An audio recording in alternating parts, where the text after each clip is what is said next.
டீப்சீக்கோட பிரச்சனையில Google AI இருந்ததே மறந்துட்டோம். இப்ப கூகுள் 4 புது மாடல்கள லான்ச் செஞ்சிருக்காங்க.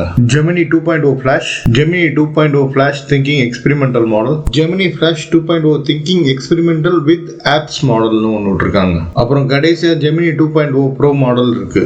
இப்ப ப்ரோ பிளான் இதுல டிஸ்பிளே ஆகாது. ப்ரோ பிளான் நம்ம யூஸ் பண்ணோம்னா பெய்டு யூசரா இருக்கணும். இப்ப இந்த மாடலோட ஃபியூச்சர்ஸ் பத்தி பார்ப்போம். முதல் மாடலா Gemini pro coding, complex task, advance research execute பண்றதுக்கு பெஸ்ட் மாடல்.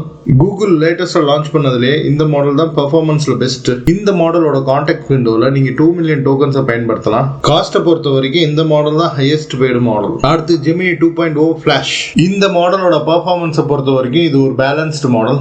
இந்த மாடலை நீங்க ஜெனரல் பர்பஸ் ஏஐக்கு பயன்படுத்தலாம். அடுத்து Gemini 2.0 flash thinking experimental model. இந்த மாடல் தான் கூகுளோட ஃபர்ஸ்ட் ரீசனிங் மாடல். அதாவது டீப்சீக் மாதிரி இந்த மாடலும் ரீசன் அவுட் பண்ணும். இப்ப கடைசியா Gemini 2.0 flash thinking experimental with apps model. இந்த மாடல் தான் நமக்கு ரொம்ப யூஸ்ஃபுல்லா இருக்கும்னு நினைக்கிறேன். ஏன்னா இந்த மாடல் யூடியூப், கூகுள் மேப்ஸ் மற்றும் கூகுள் சர்ச்சை பயன்படுத்துது. இந்த மாடல்ஸ் எல்லாம் கூகுள் ஏஐ ஸ்டுடியோ மூலியமாவும் ஜெமினி.google.com மூலியமாவும் நீங்க பயன்படுத்தலாம்.